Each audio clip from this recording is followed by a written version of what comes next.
제8장 오온과 연기설의 관계. 오온으로 살아가는 중생의 삶. 지난 시간까지 오온에 대하여 살펴보았습니다. 오늘부터는 오온과 12연기의 관계에 대해서 얘기해 보도록 하겠습니다. 오온과 12연기는 밀접한 관계가 있습니다. 이들의 관계를 이해하기 위해서는 우선 전에 살펴본 4가지 자양분을 통해 식이 중장한다는 식주승장설을 잘 검토해 볼 필요가 있습니다.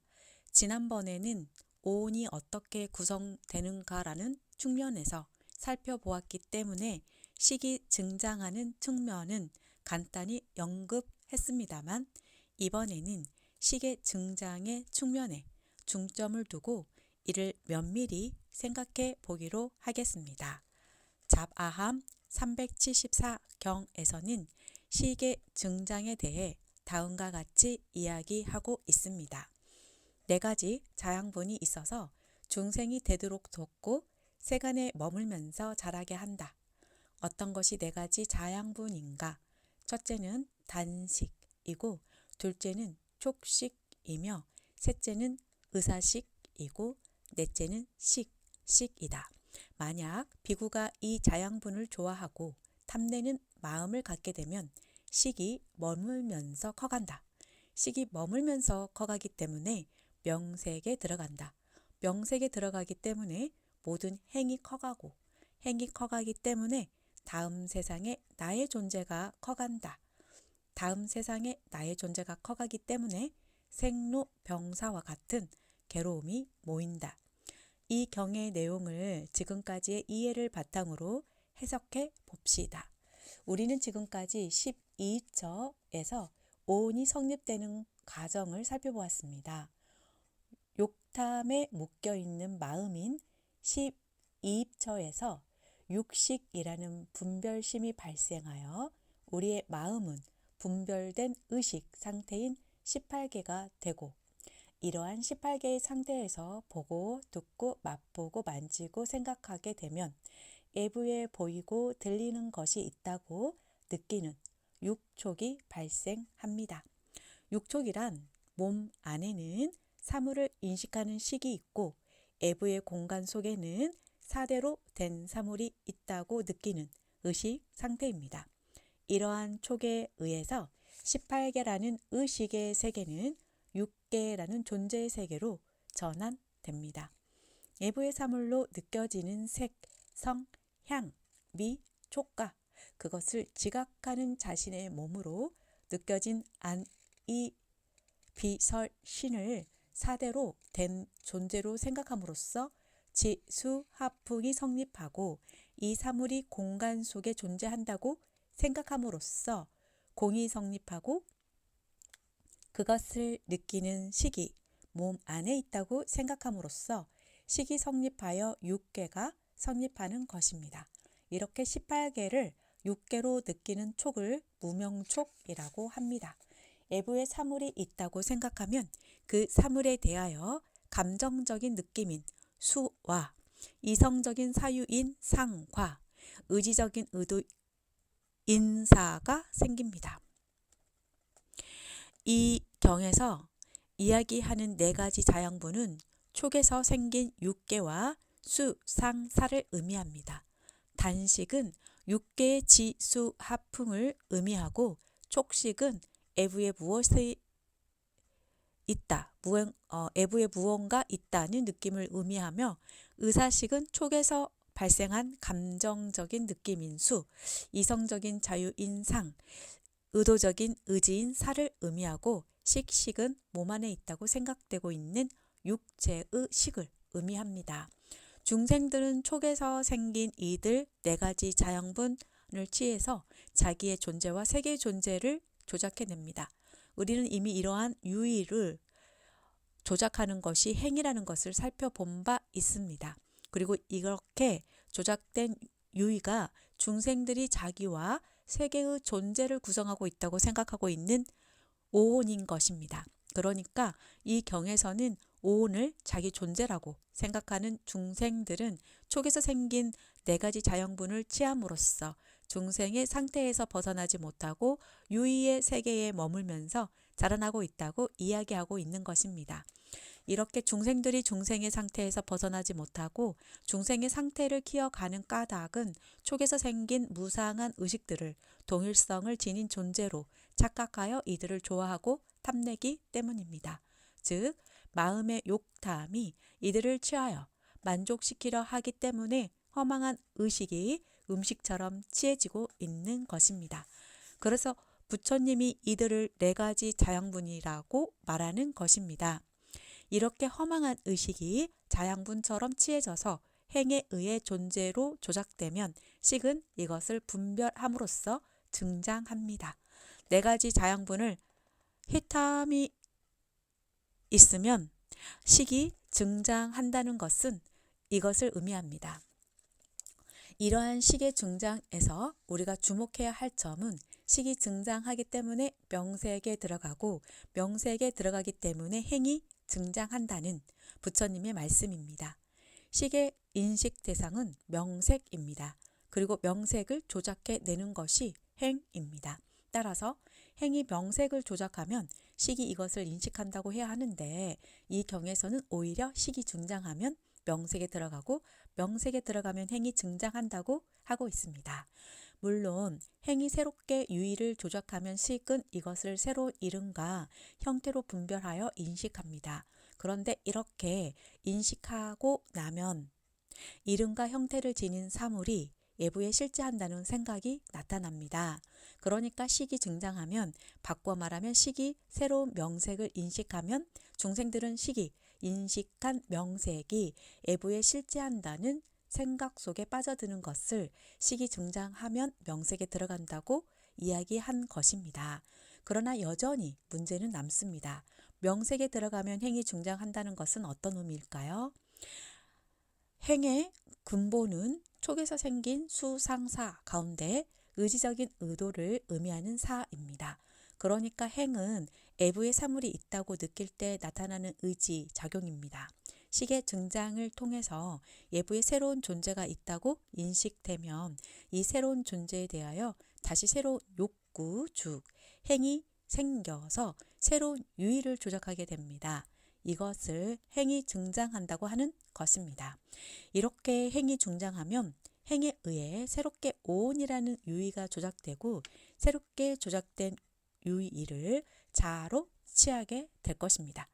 이것을 부처님은 행이 증장하면 미래의 나의 존재가 커간다고 이야기하고 있습니다.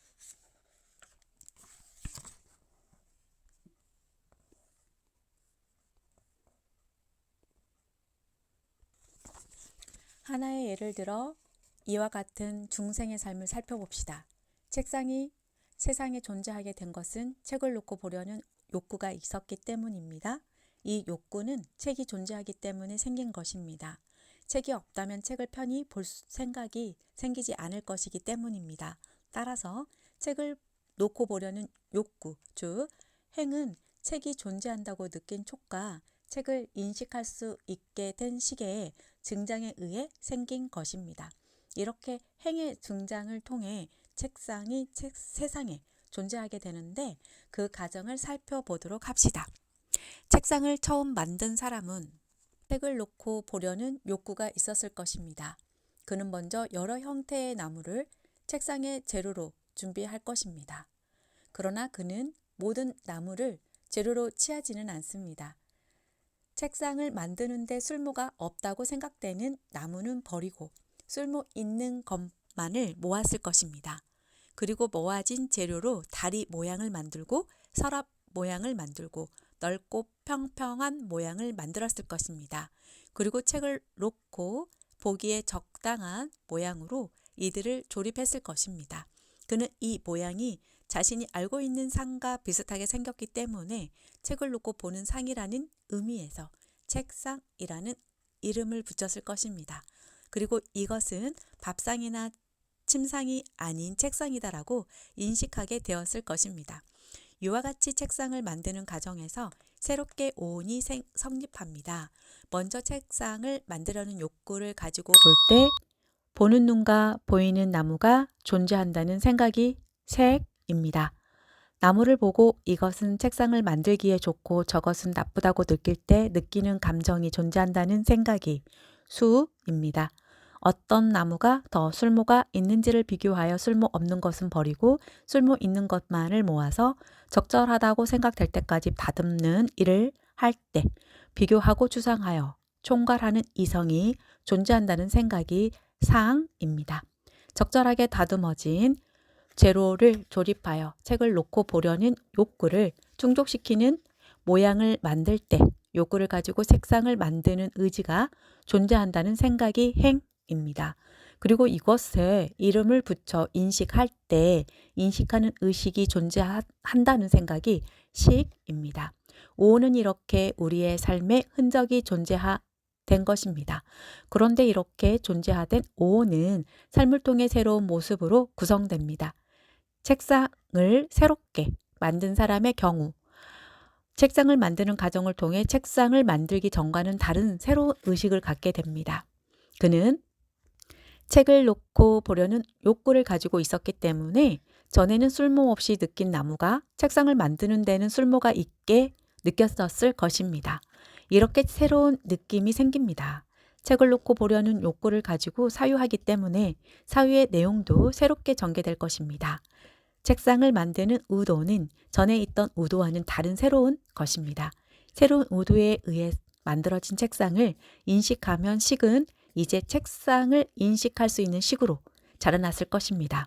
이와 같이 식의 등장은 단순히 식의 중단만을 의미하는 것이 아니라 새로운 오온의 성립을 의미합니다. 그러니까 식이 등장하면 새로운 명색의 세계에 들어가게 되고 새로운 명색의 세계에 들어가게 되면 그 명색을 대상으로 새로운 욕구가 생겨서 새로운 행의 작용이 일어나며 새로운 행의 작용에 의해 미래의 나의 존재로 취해질 새로운 오온이 성립하게 되는 것입니다. 이러한 식의 등장은 중생의 윤회를 의미합니다. 식에 의해 오온이 성립하면 이 식은 그 오온에 의한 삶을 통해 등장하여 새로운 오온을 성립시키고 새로운 오온에 성립하면 식은 다시 새로운 오온에 의한 삶을 통해서 등장하고 다시 새로운 오온을 성립시킵니다. 그러니까 과거의 식에 의해 성립한 오온은 전생의 중생의 존재이고 새롭게 등장한 현재의 식에 의해 성립한 오온은 현재의 중생의 존재이며 현재의 삶을 통해 등장한 미래의 식에 의해 성립한 오온은 미래의 중생의 존재가 되는 것입니다. 이렇게 식의 중장에 의해서 중생들은 과거에나 현재에나 미래의 나라는 윤회하는 나를 끊임없이 만들어가면서 생사의 괴로움을 느끼고 있는 것입니다. 이렇게 식의 중장을 통해 끊임없이 새로운 오온이 구성되는 것을 보여주는 것이 12연기입니다. 12연기의 무명, 행은 과거의 오온에 의한 삶을 의미합니다. 과거의 오온에 의한 삶을 통해 식이 등장하면 새로운 오온이 형성됩니다. 이것이 12연기의 식과 명색입니다. 그러니까 12연기의 식과 명색은 현재 오온을 의미하는 것이지요. 이렇게 새롭게 형성된 식과 명색에 근거해서 보고 듣고 만지고 생각하면서 보고 듣고 생각하는 것을 나라고 생각하는 의식이 12연기의 육입처입니다. 육입처가 나타나면 촉이 나타나고 촉을 통해 외부에 존재한다고 느껴진 사물에 대하여 느끼고 느낀 것 가운데 애착하는 것을 취하여 새로운 미래의 오온을 구성하는 것이 12연기의 촉, 수, 이의 치입니다. 그리고 이것은 유의를 조작하는 오온의 행을 의미합니다. 행에 의해 새롭게 조작된 새로운 오온은 식의 등장을 통해 미래의 자기 존재로 인식됩니다. 이것이 12연기의 유이고 미래의 오온입니다. 이렇게 식의 등장을 통해 오온이 끊임없이 새롭게 구성되기 때문에 새로운 생을 받아 늙고 병들어 죽는 생사의 괴로움이 계속적으로 이어져 가는 것입니다. 다음에 보다 구체적으로 살펴볼 것입니다만 12연기는 이렇게 과거에 형성된 오온에 의한 중생의 삶이 식을 등장시켜 현재의 오온을 성립시키고 현재의 오온에 의한 삶은 시계 중장을 통해 미래의 오온을 형성시켜 생사가 끊임없이 이어진다는 것을 보여주고 있습니다. 12연기는 이와 같이 오온을 나의 존재라고 생각하는 중생들의 삶이 어떻게 허망한 생사의 세계를 만들어 가는가를 보여주고 있습니다. 다음 시간에는 시계 중장이 어떻게 12연기를 이루고 있는가에 대해서 보다 구체적으로 살펴보기로 하겠습니다.